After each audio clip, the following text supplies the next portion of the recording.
Good, good, and good. Okay. So, hello there, people. I hope everyone is having a very nice day today. So, my name is Caleb. I have taken this course last semester, and I will be here to help you all study for the final exam.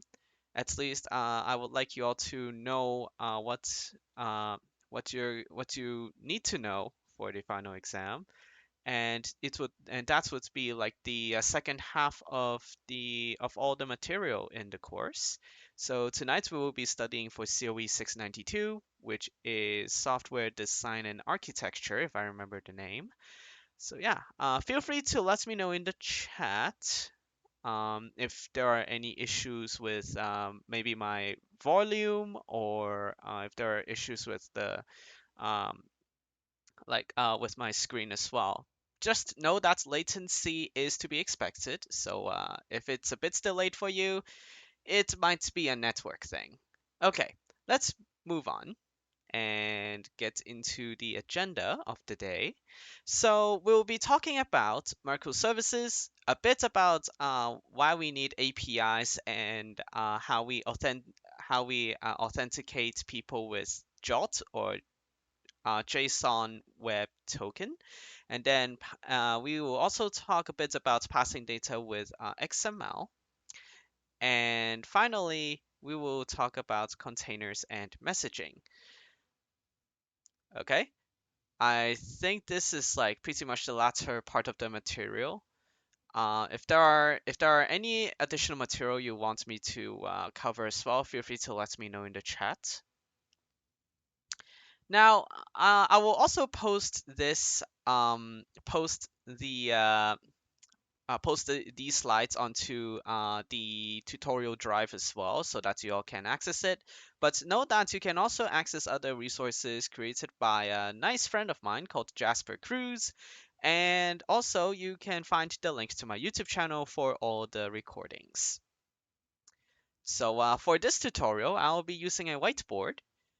I mean Microsoft Whiteboard, because if I use a physical whiteboard, the camera won't be able to show everything. So I'll be using a digital whiteboard with my Surface Pro 8. And yeah, I'm going to get started now. The first thing I'm going to do is I'm going to change my screen to Microsoft Whiteboard. Then I will do the same. Oh, actually, never mind. I'm not supposed to do this on Zoom, actually. I'm supposed to keep this here. I'm supposed to change my screen on OBS. There you go. Okay. So can everyone see the whiteboard, by the way? Yes. Yeah? Perfect. So, like I said, I wrote down the four concepts we're going to cover on the whiteboard, and I'm gonna go from top to bottom. I'll also, just in case I don't remember everything, I'm gonna open up my OneNote to make sure that my um, lecture notes are up here. Just notes that like my material may be a bit different compared to yours, um because I think this semester the professor is like different compared to mine. So I may sometimes deviate from what you're taught a bit. Okay, I'm going to start with microservices. Okay, I write on my tablet, and I scroll on my main monitor because I really like the real-time little scribbles that you see. So the first thing we're gonna do is microservices. So so far, before your midterm, I mean, you have learned the mono one of the some of the monolith patterns, but the architecture is still a monolith, meaning you have like literally everything inside one server. So I'm gonna draw this as a cube because if you have made deployment diagrams before, physical hardware normally is represented by a cube or a block of some sort. So this perhaps has your Tomcat server, maybe a Tomcat server, maybe some web server that you made with Node.js like Express, and you're going to and you have like stuffed some let's see, maybe you have stuff like some UI, some UI, and then you have also some business logic, and also maybe a data layer which contacts the database. So something like this maybe, and you have already noticed that everything is in like one place, correct? So like everything, including the UI, the business, and the data, everything is in one place.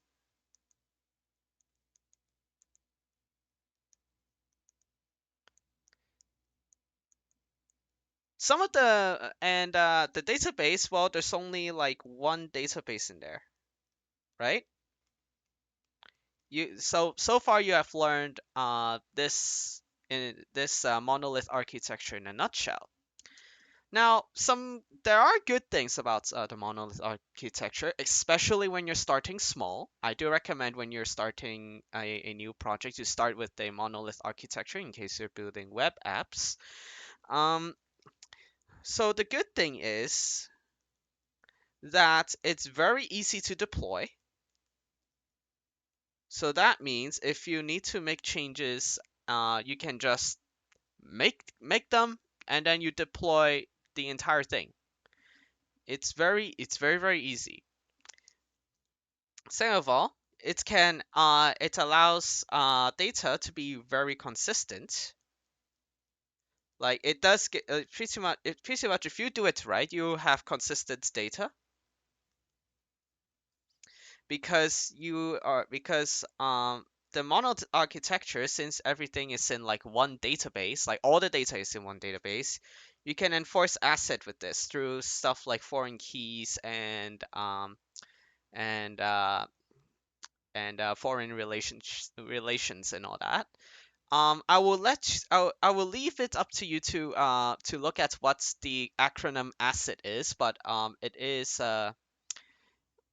it is something you can enforce when you work with like a monolith architecture, just to make sure that your data is nice and consistent and not full of weird records. Okay. Um, although like those are some of the good things of the monolith architecture. I'm going to actually drag this. Actually, hang on. One more thing. I'm gonna drag this down a little bit because I want to organize my things better this time.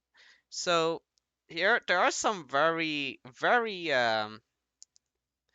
annoying things that you will see, and it is that if you if you grow your project,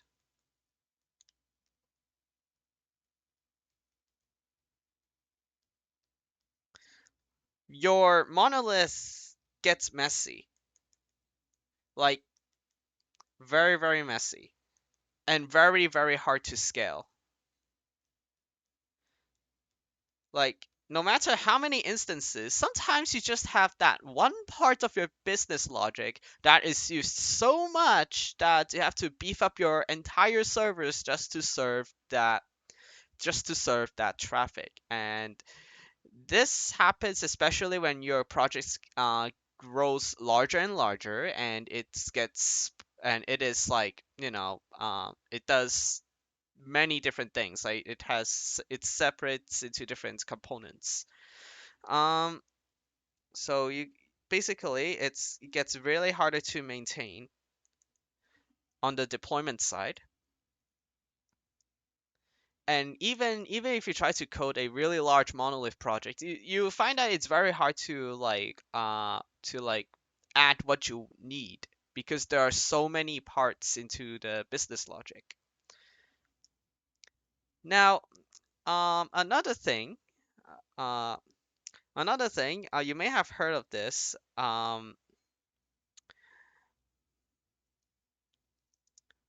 You get like there's actually a nice little nickname to this. Has anyone heard of the term big ball of mud?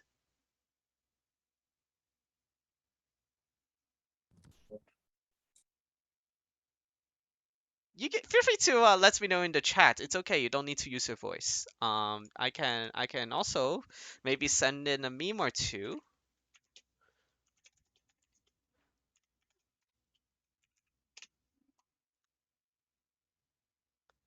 So basically, your stuff, all of your so in a nutshell, um, your your parts get like your monolith gets so huge. Let me go ahead and open up the image. Like your like parts grow so much that like look at this. This is so messy, right? You have like one entity like going to like so many other entities just so that you can maybe grab user information and stuff. But it's very how to say it? It's really hard to maintain after like many years of like growing your monolith, and get you end up with this. Nobody really wants to maintain this, and I am also no exception. Okay, so yeah, there's also like a real life pic of what a big ball of mud looks like, and it's this. Okay, you don't want this. You seriously don't want this. It's really hard to maintain, and it really gives you a lot of headaches.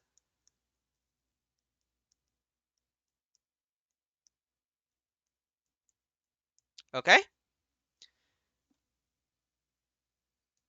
yeah. So yeah, no one really likes seeing a big ball of mud.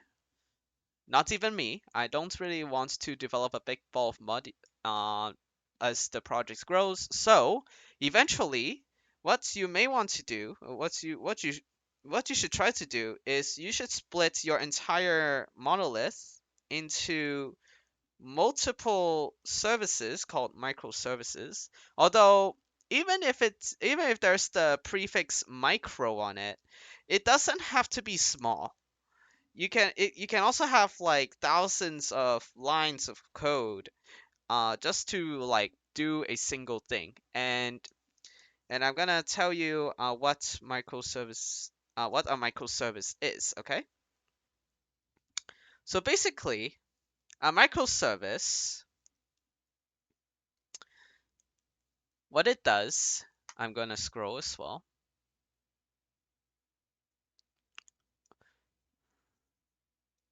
So a microservice, basically, it's like you can deploy as a monolith, but it is only one part of the entire application. The difference is that a monolith has your entire backend, your entire application in one server, like in one place. But um, but a microservice actually is just one part of the application.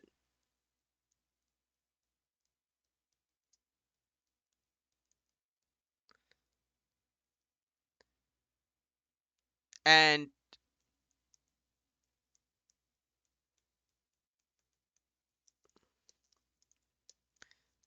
let me write it like this. So basically, you split your you split your app into different parts judging by like what it should do, like what are its many parts based on the something called, I will quote this, business domain. Basically, what is it supposed to be able to do? What are the list of things your app can do? It's not like technical. It's not like the technical part where you have like a list of entities and you're gonna split it by entities. No, your microservice should do one task of your entire app. for example, you can do user management in one microservice, and then you can also do a nice service for managing a shopping cart in a single service, and then you can also do pay checkout in its own service. So basically, I have split up my e-shop or some online shop into multiple parts. I'm going to draw it like this. So I'm going to have maybe something like user management. Okay. MGMT is actually management. You can also look up the acronym. I'm sure it will agree with me. And the thing about microservices is that you can still put a nice little monolith in it, but the monolith is going to be small, and it's going to have its own database. Like each microservice normally will connect to its own database. Okay, so I'm gonna draw this as the shopping cart. Okay, just gonna draw the little components in a monolith, and then you add a database. Yeah. Of course, the monolith doesn't really have to be like a n-tier architecture. You could choose any architecture you like. Just make sure you can maintain it over time with documentation and good practices. Okay. So I'll also draw one more little service. Oh my goodness, I draw so horribly. So this one deals with checkout. Okay. And maybe this will have its maybe something like Stripe or something like that. Like maybe there's a Stripe backend over there. I don't know. Let's see. Maybe it does connect to Stripe. I don't know. I'm not sure if like Stripe provides like a backend. Let me take a look. Uh,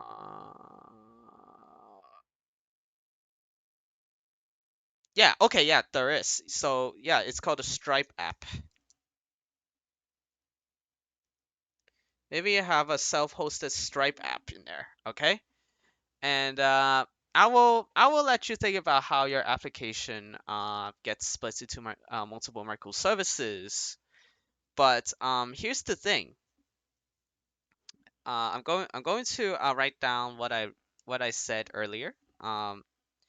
Each microservice has their own servers and databases. Okay, but here's the thing. I only talked about I only have three microservices, but they are actually isolated. Basically, they are loosely coupled, meaning that if you want to perhaps like find the user that owns the shopping cart, you're gonna have to use you're gonna have to make a you're gonna have to send a request over the network to the user management service, for example. So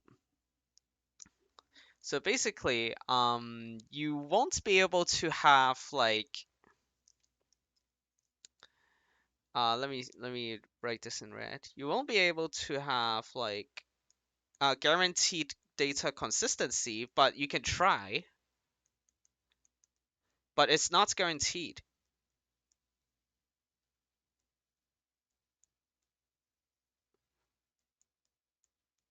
I'm not sure if this is how you're supposed to write guaranteed. Okay, yeah. So in a nutshell, um, so because of this, you may have to add some new tricks that I will address later to make sure that's the app has everything it needs to function. And I meant on the data side, like the app has like a shopping cart for the user and the user themselves and so on. Okay, so I'm going to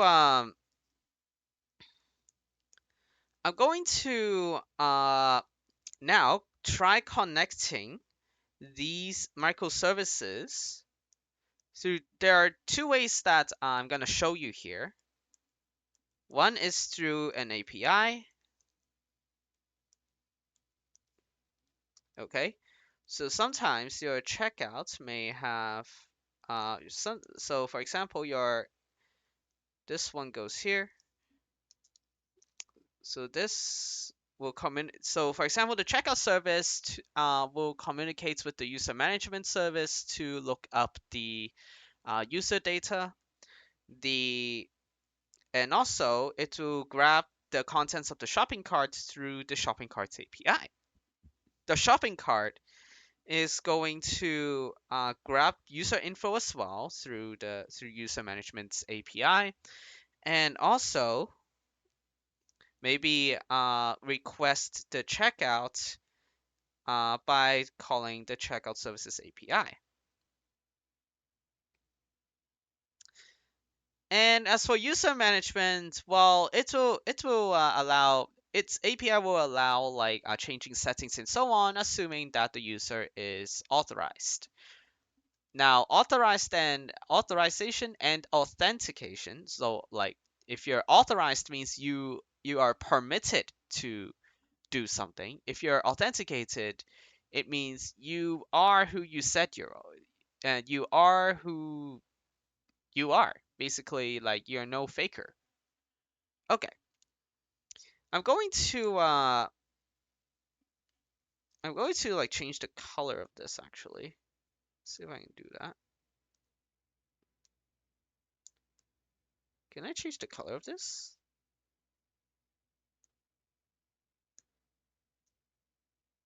Oh man, what the?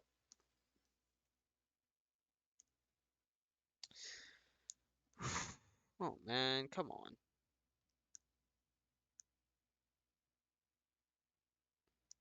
Eh. Oh well.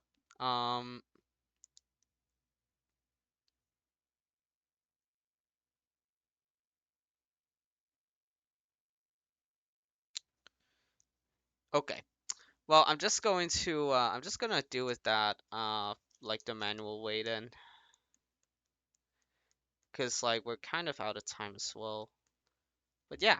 So things about another thing like you'll find very beneficial when you're making microservices is that it is easy to scale.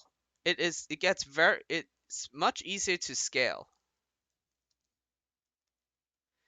and you can also swap out like different technologies in a service just so that like your app will still function if you do it right, and and you won't have to wait for the entire app to redeploy itself. You just need to redeploy one chunk of it, and the other parts, well, they're gonna remain there.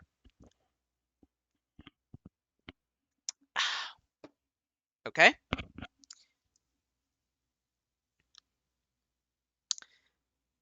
Now, one more flaw you may have to consider though is that latency is increased. Will get increased because you're gonna send many different things over the network, and you may also have a bit of security concerns. But if you configure your private networks on the cloud like correctly, you should be fine.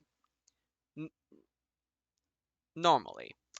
Okay, so I'm going to so that's all I can that's all I can tell you regarding introduction to microservices.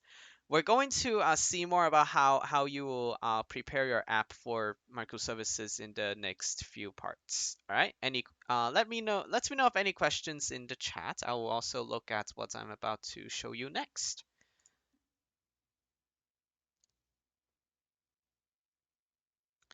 Ah, of course, I forgot one thing.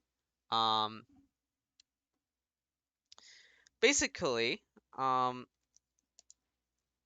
so although that one thing is about Kubernetes though, so I'm not gonna.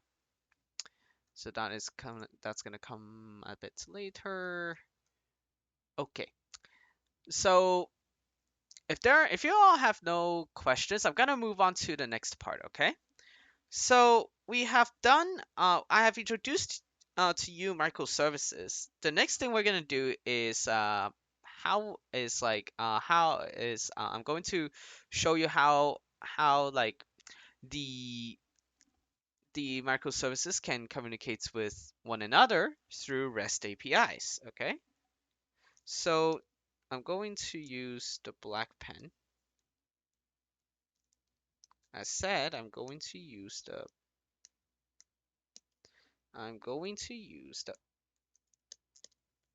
oh my goodness, whiteboard, what the heck? Well then, hang on. There you go. All right. So REST APIs.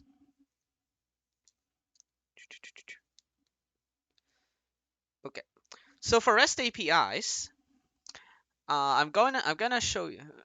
Wait, what did you say you're gonna do next? Oh, I'm gonna show you the next part of the list of topics, and that is REST APIs and JWT. Okay, JWT authentication. Okay, so so I'm going to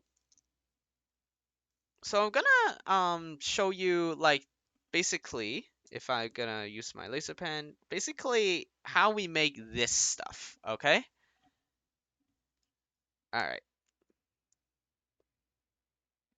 So I'm gonna scroll down on my monitor. Here you go. So REST APIs. So basically, I'm gonna first have to show you what I'm gonna tell you. I have to tell you what an API is. Basically, it's called Application Programming Interface. Has anyone ever made themselves an API before, or have they ever have has anyone ever worked with like some public APIs like there are plenty of them out there, so I can't really think of one. Maybe in the past, maybe you have worked with Twitter's API, maybe Discord's API, or maybe you have like made your own and you tested them yourselves. Feel free to leave me your thoughts in the chat. So API means have used Twitter API when it was free. Ah, yeah. So hopefully you still remembered how you used it. Okay. So application programming interface actually um it actually does a few things. One is it specifies what other apps can or cannot do. More like what the other apps can do to an app,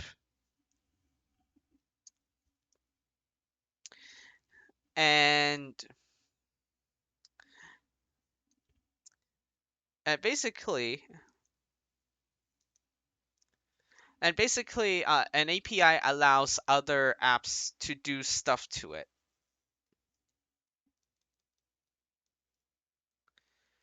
The API, I don't think it does the specification itself. You have to like use something like maybe Swagger to like provide the documentation to for the people to know what it can do. But it does allow other apps to do stuff to it.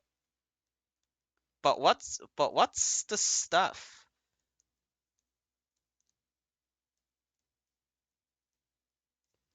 But what's the stuff over here? This could be anything. as long as you programmed like the behavior of your endpoints. Okay, so I'm just gonna write write this in blue. This could be anything,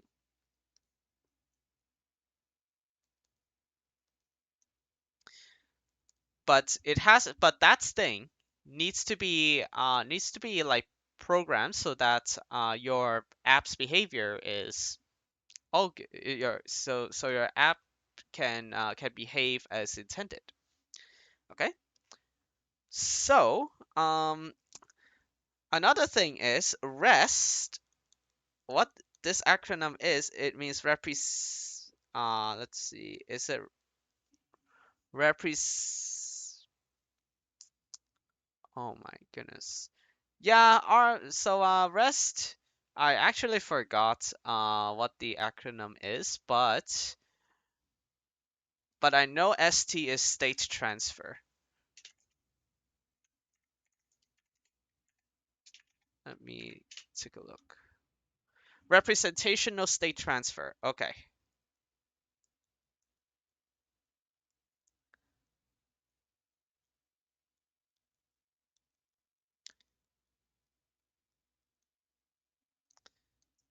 So representational state transfer, basically, this one is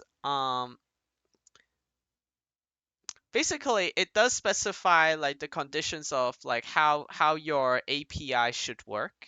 Um, basically, your API basically representational state transfer or REST shapes your API so that it works with data in terms of resources.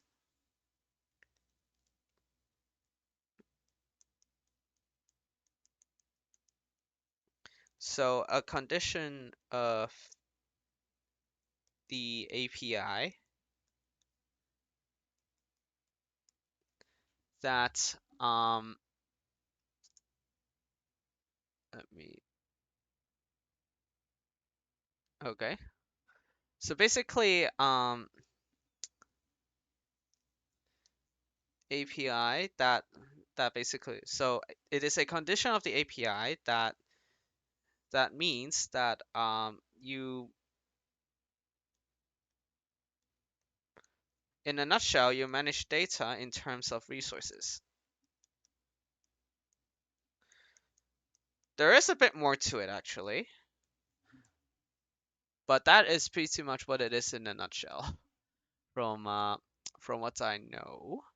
There are many articles regarding that, which will teach you a bit more about it. But uh,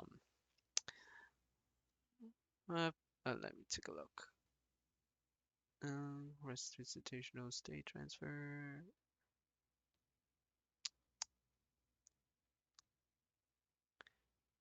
Okay. Yep.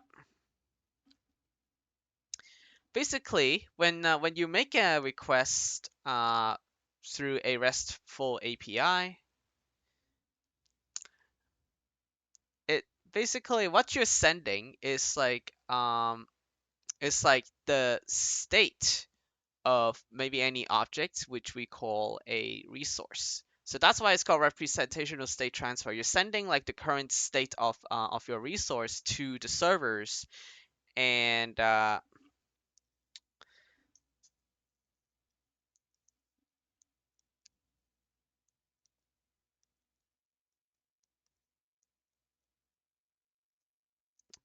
and the state of your object or resource changes depending on like what API you're calling. Okay. So what we can do here, so we have a REST API, and like you can you can just specify anything you can do through this REST API. Normally, it should be something that the public can safely use, and it shouldn't be anything too destructive. Okay. There are different methods in a REST API.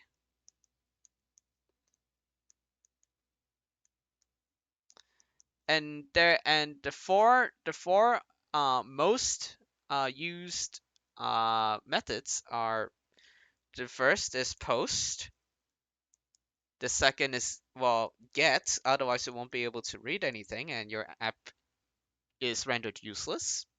Put is for changes, and delete, as the name implies, is for destroying your resource. Okay?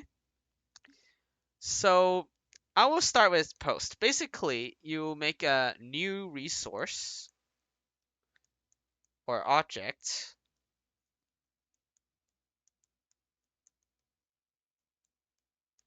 It could be a new employee, a new item, or maybe a new phone model. Okay?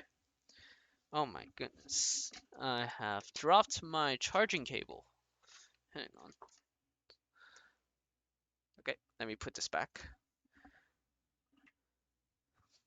So the next one you're going to use a lot is the get method. I'm sure you have already known what that is. It's for reading a resource or object. So basically, maybe you try to get the employee's information. So you just invoke maybe a get employee and supply the ID or something like that. Put is for modifying. There is actually there's actually one more that I'm going to hang on. There's one more I would like to show you as well, which is actually very nice. Hang on. Where's my lasso? Why is my lasso not working?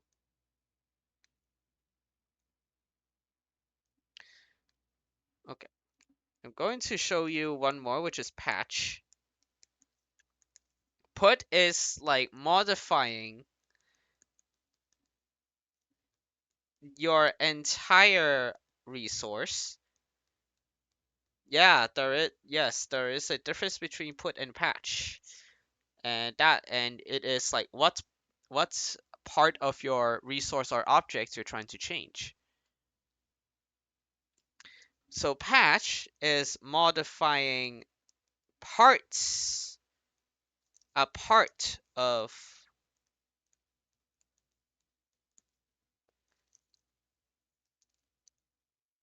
a resource or object.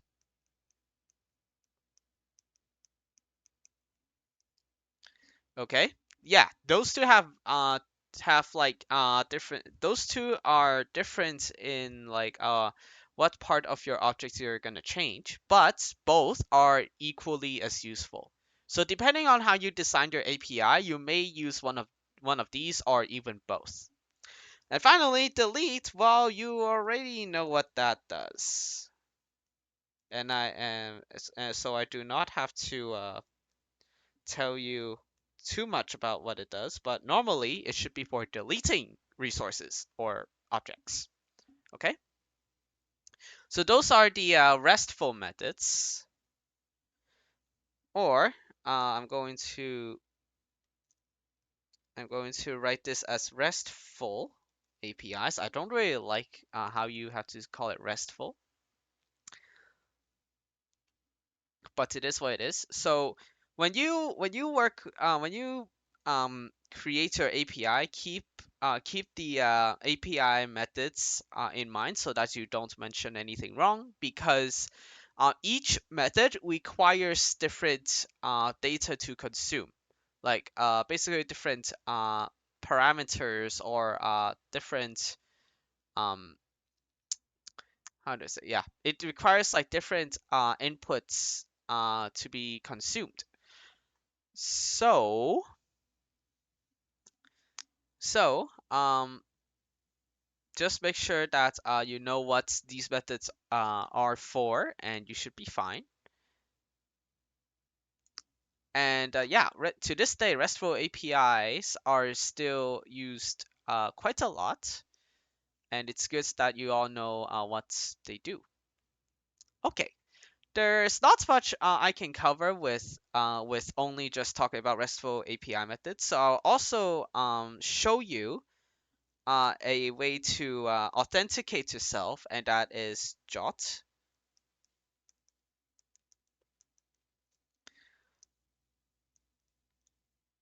So you know how there's a saying that you shouldn't store your passwords in plain text? I mean, you shouldn't like store really sensitive stuff like passwords in plain text. So if you want to if you want to if you want to authenticate yourself repeatedly,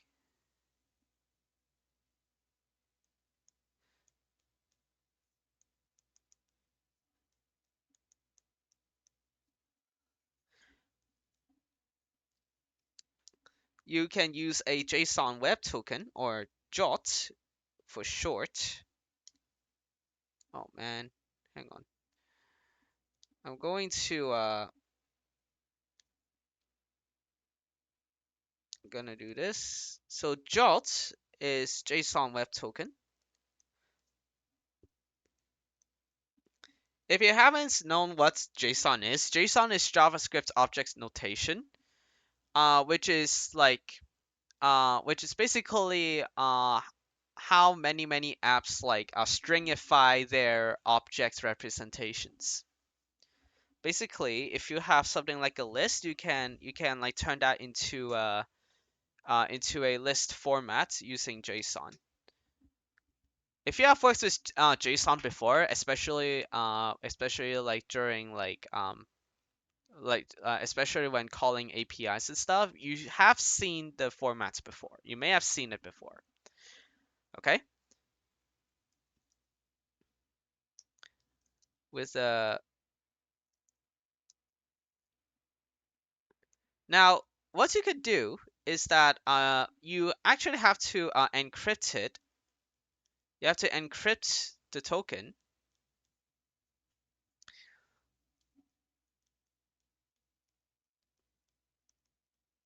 but hidden within this encryption is a JSON object, and I'm gonna show you what it looks like.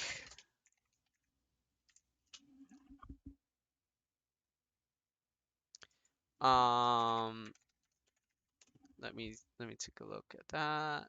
Hang on. Let me see if I can still find the image. Ah, there it is. So if you go to a website like jots.io, oh, I want to see the picture. So if you have seen a website called jots.io, which explains it more beautifully than I do, you see this picture. Okay. So here, you will see something like this. Okay. So here, you have on the left the encoded version of your JSON Web Token, and on the right are the different parts of your JSON Web Token. You can choose an algorithm that will encrypt or actually encode your JSON Web Token, but yeah, with JSON Web Token. But the algorithms are not made the same. So you have to try to choose the one that is that's the most secure. Like perhaps you can ask like people what it is. Let me take a look at the best one actually. But of course, no two algorithms are made the same. So let's see.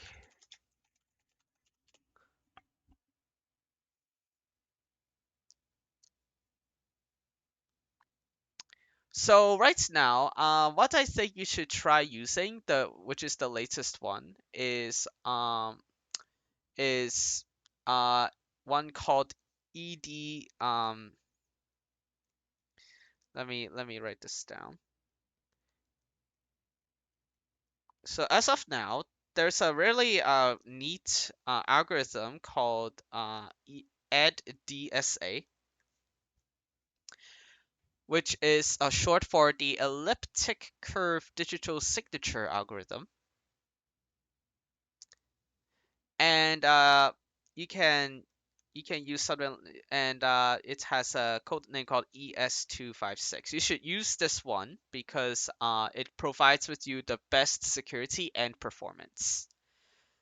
But yeah, depending on how you encrypt your your JSON web token, your output is not going to be the same. Like your output may be different, a little different.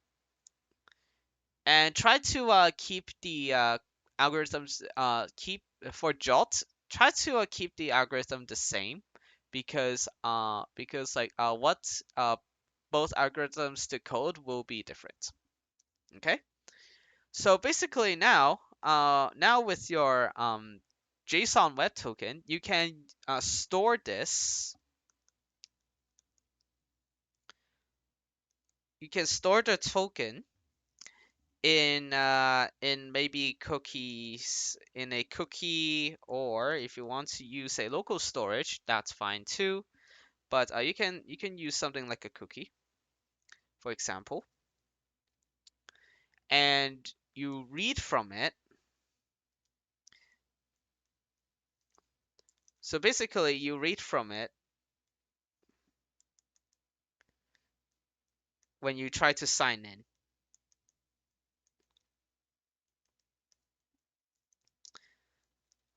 Now, here are some of the parts that you see if you decode your JOT, and that is one is the algorithm and the type of token you're trying to that you have encoded. Next is the payload. So the payload here is like the contents that describe your user. Here's the thing. You have to you have to make sure that what you store there is necessary for signing into the user. Like basically, and maybe you can also add like some other info about the user. Just make sure that it is necessary to like get enough information about the user. Okay. Normally, I think I would just put in the subject to be the user ID, and then the other things may I'm not sure what I will add there. But maybe you have a whole lot more fields than just three in the payload. It depends on how your app is designed. And finally, you have the verify signature. You have basically this is to make sure that you're not really faking it. But of course, jots can always be faked if you do it properly. But yeah, it is a measure to make sure that you have a nice and consistent a nice consistent logging in experience.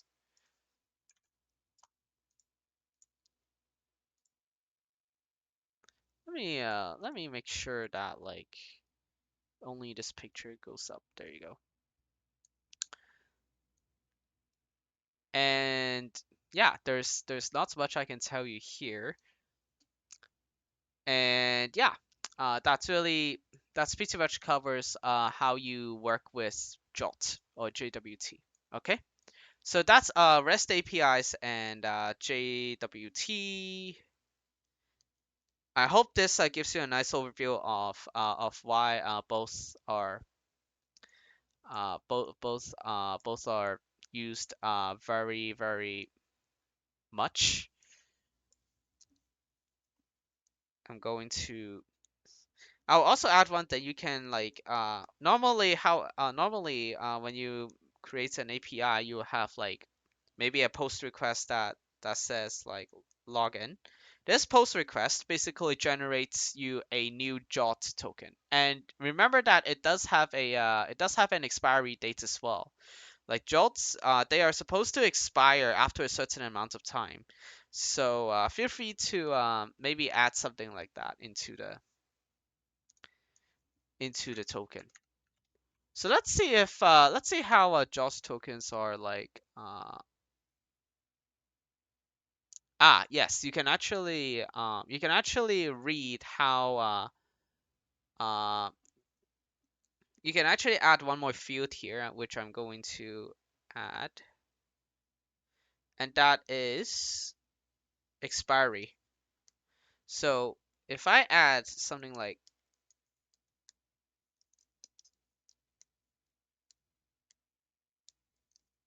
let me go ahead and change the pen back. There you go. So if I so basically, you have something like, you have an extra field, and I'm going to zoom in, no worries. You may have an extra field which says something like EXP, that's expiry date, and you can add whatever date you can whatever date you want your token to expire. Whenever time and day you want your token to expire. You may have, and the way we store expiry date is something like a huge number, and that number is and that number, and it's actually a number, yes. 146420000, for example. Something like a huge number. This means the number of seconds since the epoch time, which is like 1990 something, January the 1st. Free, yeah. Yes, we use that as a reference. Yes, I know. Okay, so it is January the 1st, 1970. Yep. Any questions? Oh, oh, you just joined in. If you have just joined in, just I just want to let you know that the entire tutorial is recorded, so you can look back to what I was teaching earlier. Okay. All right. So that is JOT tokens. I'm going to move on to the third part now because we are halfway there. But does anyone have any questions? If you have, just leave them in the chat or just speak up. I don't mind. And yeah, I'm going to now move over to like a second column because the columns are getting really, really long. Ah, that looks good. I'm going to write down what this thing is. Let me make sure I am on the right track. There you go. Just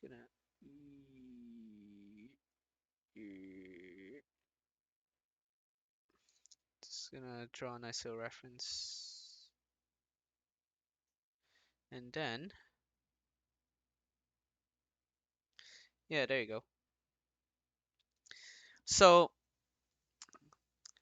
for the third part of the tutorial, I'm going to be showing you something called XML. So this is how we transfer. This is one way actually to transfer how to transfer data from an API back to whoever is making the request. Okay, so we learned how we request stuff. Perhaps maybe you have made your API, but you want to know like how your API is gonna respond. So there are different ways to respond to a request, and so the one that you may have used in your lectures is XML. There is also, of course, JSON, which I prefer using a lot more because it's not as large as XML sometimes. Actually, yeah. XML and JSON. XML is not very flexible, but JSON supports a whole plethora of things. Primarily numbers, objects, strings, and booleans. So there's a reason why we now use JSON a lot more than XML. XML is just way too inflexible, but it was used before JSON was invented. So I'm going to keep this also pretty brief because you may have worked on this on your labs. But how we how we uh, what XML is, it, but what is XML? So XML is extensible markup language. Basically, it's very similar to how you make stuff in HTML.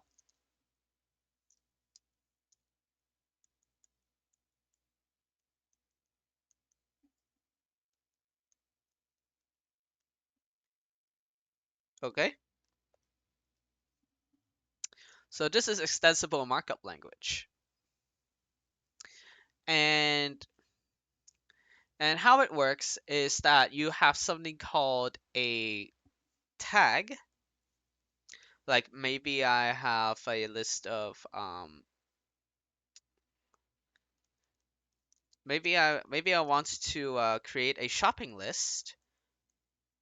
So what I wrote in here is a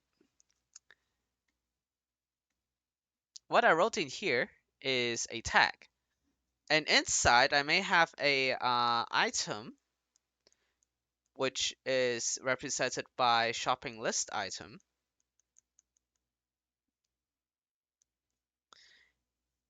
and inside I'm going to I may have like a name and an ID. For example, I may have something like I'm selling apples, and if once I reach the end of once I want to close the tag, I just close it like how you do it in HTML. This is has anyone ever made a website with HTML before? I'm sure you have in at least in this course, if I am not mistaken.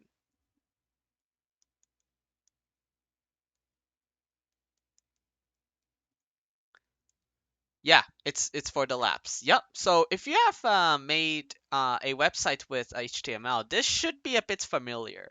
The difference is that HTML is has like the here's the difference though. HTML uses like a different set of tags, and I think you can also define your own tags in HTML, but the purposes between HTML and XML will always be different. HTML helps you display data through a web page, and XML only stores and transfers data. So you don't normally see it on you don't really see what the XML will give you. It's there to only to store data and well, just pass it to anywhere you you want. Okay, I'm gonna now. What I added just now in the shopping list item is an ID. Okay, I'm going to now close the shopping list item because I have reached the end of the object. Okay, and I'm gonna add another one.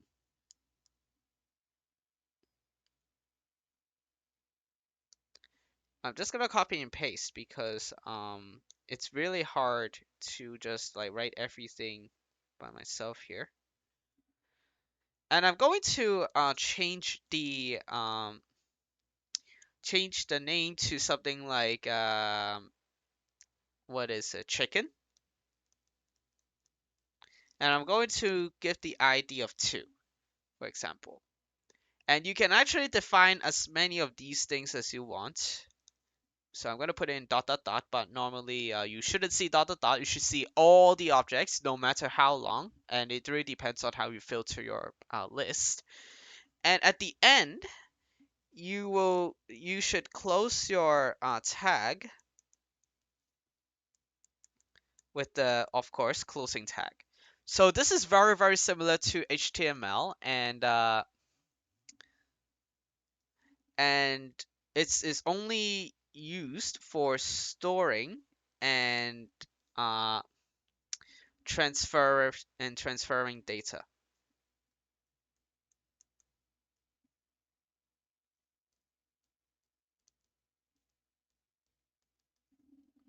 It doesn't do anything else, unlike HTML, which displays whatever you want. XML stores and transfers whatever you want. Okay? All right. Any questions regarding XMLs?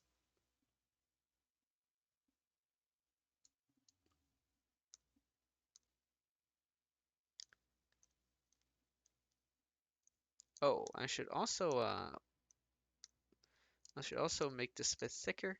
So this is a tag.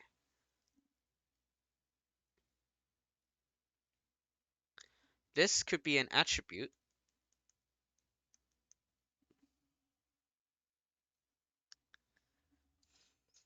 So the top level tag is something like a list object in Java. And here, this is like the tag for a single object. And this is an attribute. So here is an attribute. And normally you have to close all the tags, okay? You have to make sure like all your tags are balanced. So make sure you close all the tags, okay? All right. That is XML. With that, I'm gonna also cover one final topic, and that is how you're gonna deploy uh your microservices project. Okay? Let's see. So basically, you're gonna deal with oh, someone got a question, or you just came in. Oh, hello. All right. Just to let you know, the whole tutorial is recorded. Okay. All right.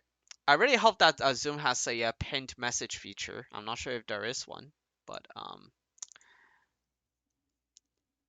yeah, I guess we'll figure it out like sooner or later.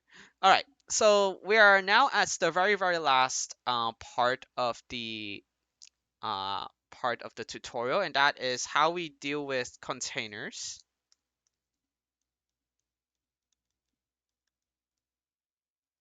Containers and how you deploy stuff with Kubernetes. Oh, actually no. There's one more thing. You have to do messaging as well. Okay. So one more thing we're gonna do is we're gonna learn how to work with containers, and we're gonna also learn how to do messaging. So I will start with containers, and basically, uh, back then, when we just use VMs to host our applications, you have something like some libraries, I don't know, and then you have like a guest OS, like basically some kind of OS, and then you have like something called a hypervisor,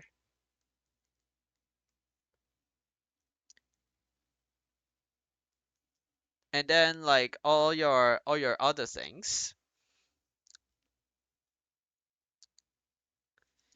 like all your other things in your infrastructure.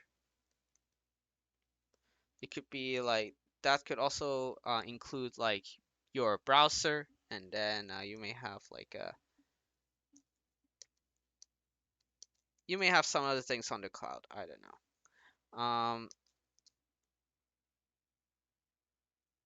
Yeah, you may have something on the cloud as well. And then um, and like your different apps are gonna be on their own computers. Like back then, like we people just use VMs, and this might be in another OS like Windows or Linux. But here's the thing, they are pretty costly, like, and they are really, really costly. So basically, you're gonna lose a whole lot of money, and you're only gonna like pay a whole lot for a really small app, so it's not really worth it, right? So we're going to use something called containers. So basically, we're going to use containers with VMs with containers. So with containers, what you have is you may have like it's a very similar structure, but this time instead of just directly splitting your all your microservices and putting them in like three different computers, you're gonna use the same computer, maybe the same computer or server, but you're gonna use something called a container engine. Okay, Docker, for example, is also actually has a container engine as well. Or actually, no, I don't think that's Docker. Docker allows you to publish containers, but one container engine you may have seen is Kubernetes. I think is it Kubernetes or something? Uh, let's see. Yeah, Kubernetes has a container runtime, so that is basically the engine. But regardless, you should have a nice container engine. I'm not sure how. Oh, I'm just gonna use black. You may have like your operating system here. You're gonna use the same operating system across all the apps because you're just hosting them all in the same computer. And then you have all the other infrastructure. Okay, I'm going to have computers, maybe a computer, maybe some cloud service. But this time, your app is going to have like maybe their own bins and libraries to deploy. But those will be built for you with through the container engine. And the container engine will also help you fetch your containers that have your apps in it. Okay? Yeah, my nose is a little bit itchy today, which is hmm. The good thing is that you're now hosting this hang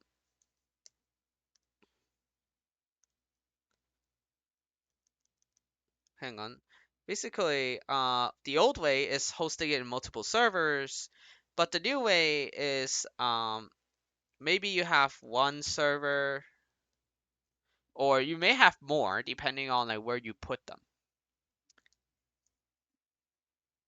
But they are more lightweight. Okay. Uh,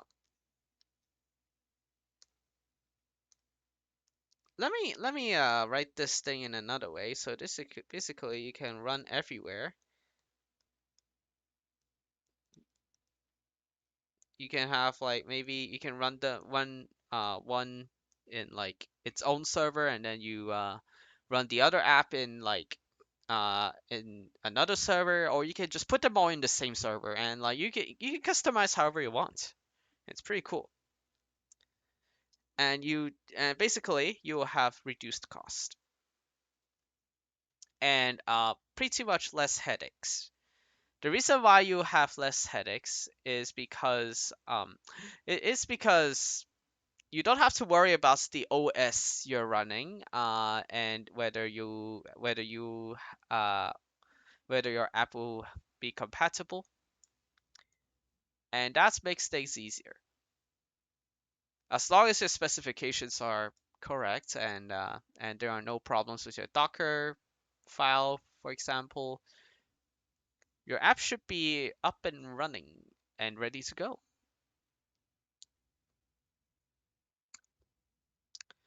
Okay. Um, what else do we have? So there are more things I would like. There are more things you can check out through containers. Like one technology you have worked with here is Docker.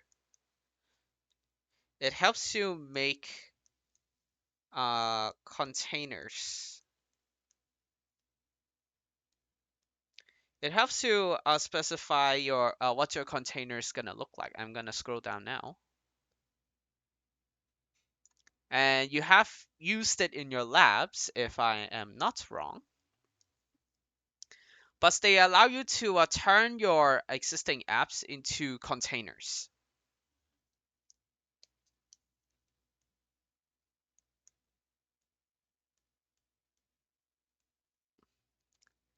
And you may have a Docker file which basically specifies like a snapshot of like what your app needs and like all of your resources that your app is gonna use to run.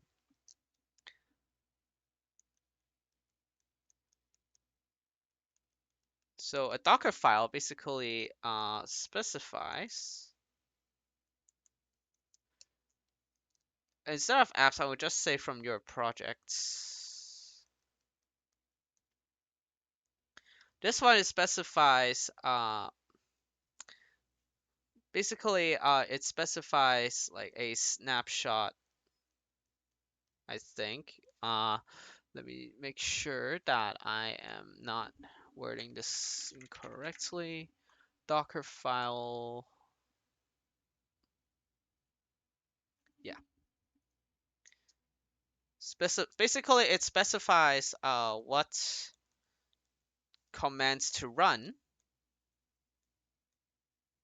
Yes, a Docker file actually specifies commands, okay?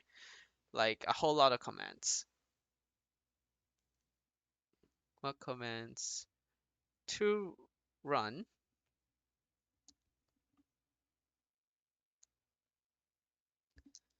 to assemble the image, to assemble your container image.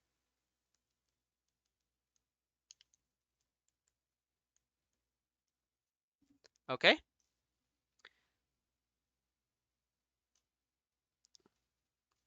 Feel free to look at your lecture notes for examples if there are any. But you can also look up Docker files online to see like what commands are normally used to assemble your image. It could be for a MySQL server image. It could be your app's custom image. It could be any series of commands that you're gonna run to build your container. Okay.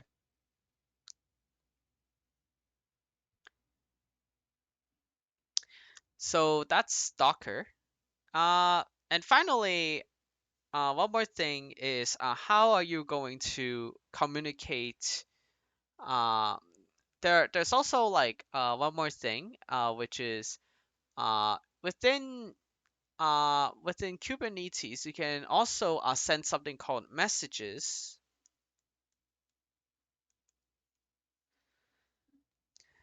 through like a message queue. Okay. Uh, Basically, it actually allows like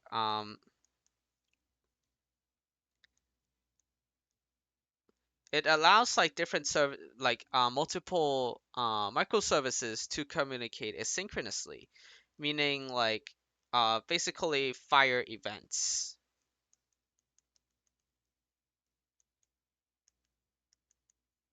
Okay. For example, you may have like a saved a part of a document and you want to notify you may want to notify another microservice that you have you have saved the document. So basically, you can use something like cube and queue to notify whatever service you want to make changes depending on this quote unquote event. Here's another example that I have for the shopping app that I mentioned earlier. Perhaps in checkout and in shopping cart, I want to I'm just going to draw. I'm just gonna draw boxes to represent that there's stuff in there.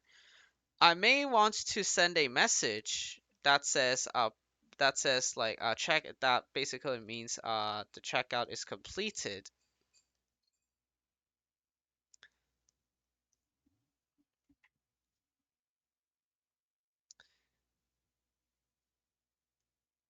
So basically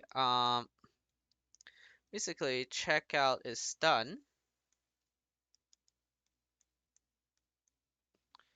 When you do that,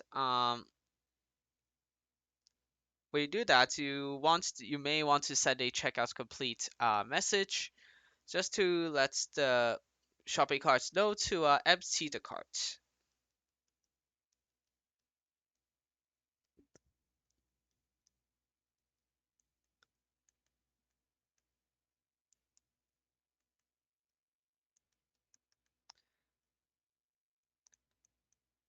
Okay, but what is going to help deliver these messages? Well, there's actually something called CubeMQ. For example, you have to this is an example of a message queue.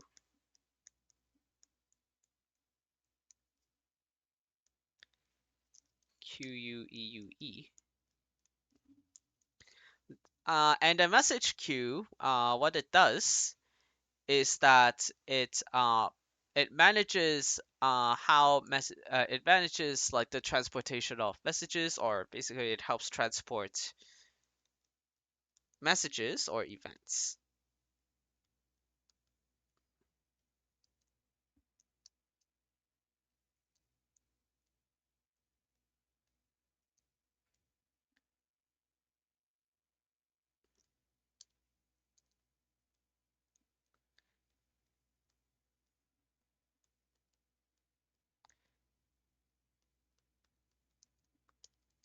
Let me just write it down.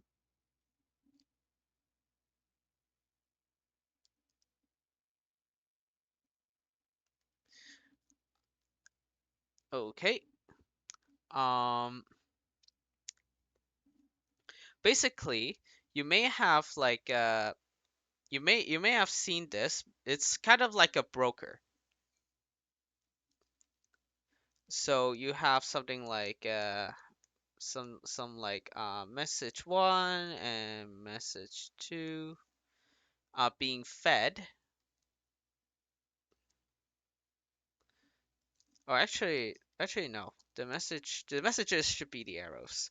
For example, you may have something like app one and then app two, and you can feed like a message one, message two, like this.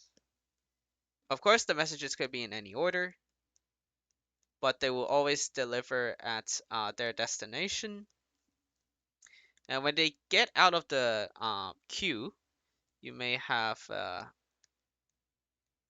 you may have like a third app and a fourth app.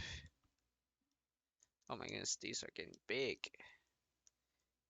And a fourth app, and this may receive message one, this may receive message two, and who knows, maybe both services are gonna consume these messages, and they're gonna do different things depending on this message. But basically, you have a nice little queue in the middle that will where like each message will be consumed as they arrive. Okay. So that way, if you don't care about what's gonna happen next after you finish something, you can just send a message to all these other services, and they will just take care of themselves. So that's asynchronous messaging. But for and of course, if you want one thing to happen after another and you want to make sure that is right, then you use a REST API, which facilitates synchronous communication. Okay, so I will also like go off screen and I'll write down what the API is for.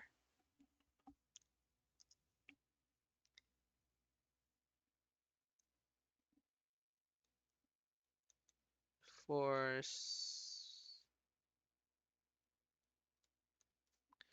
synchronous communication. There you go. That would do it. Okay.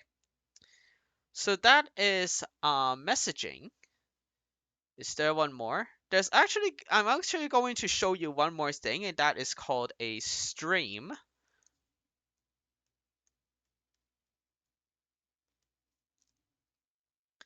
So basically, you may have maybe your app like has maybe your app has continuous data.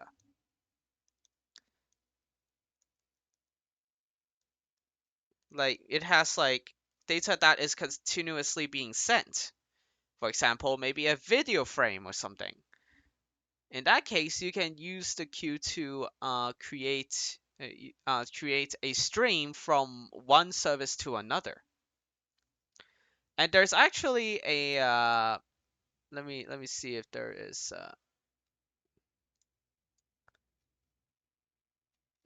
let me see if there is a picture for that. So basically you may have like let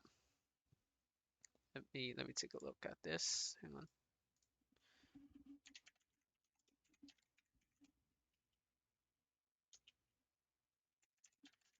Let me see if there is a diagram that allows stream that demonstrates what a stream does. Let's see. Okay. I'm just going to screenshot this picture and paste it.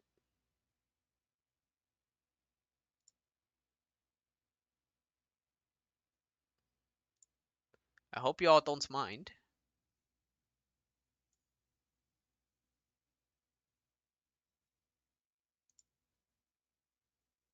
Okay. Just gonna paste. Okay. So basically, what you have here, and I'm just going to crop the image a bit. Hang on, please. I'm just gonna crop the image.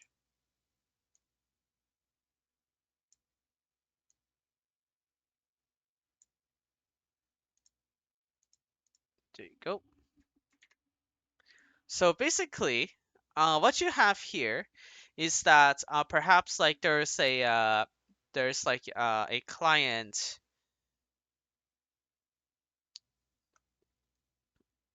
that's going to produce like some data to be streamed, and then you may have like a broker. You may have a broker that will listen to whatever data is being sent to it, and it will then like do whatever it needs, and maybe it will send back a response. Who knows? But normally your broker is going to be the one that takes in the data and do stuff with it. It could be like maybe logging maybe just logging it for like statistics purposes, or it could be just for sending a piece of data to the user as it continuously arrives. Like for example, maybe a JSON being split up, being delivered through a stream. So a stream is useful if you have like a continuous, if you need to continuously produce and consume data. Okay. So that is what a stream does, and we're actually pretty early here, so I would like to ask if anyone has any other questions. I don't have any sample exams because one, I lost my old one, and two, I think the content will be a bit different. So does anyone have like a topic you want me to you want me to cover before we go?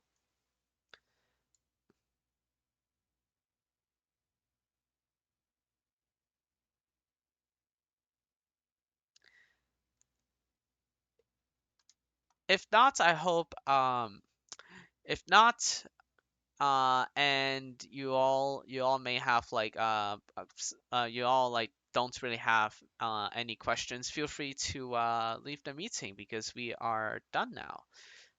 Thank you everyone for coming, and best of luck on the exam.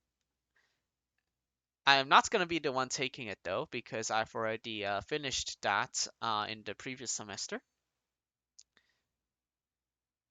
And yeah, maybe I'll see you again someday. Thank you, Adam, for the congratulations. Bye. Goodbye.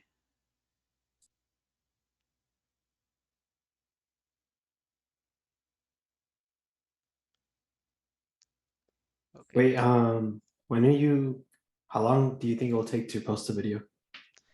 it depends on like how long YouTube's gonna process my video. Because my recording is in 4K, it's gonna take longer. Do you have any guesses? Like maybe 11 o'clock? I hope 11. I hope 11 would be suffice. But yeah, I don't know. I have no idea how YouTube works. Okay. Thank you though. Yeah, no Appreciate you. problem. See Yep. ya. See you. Okay, that's it. Recording stopped.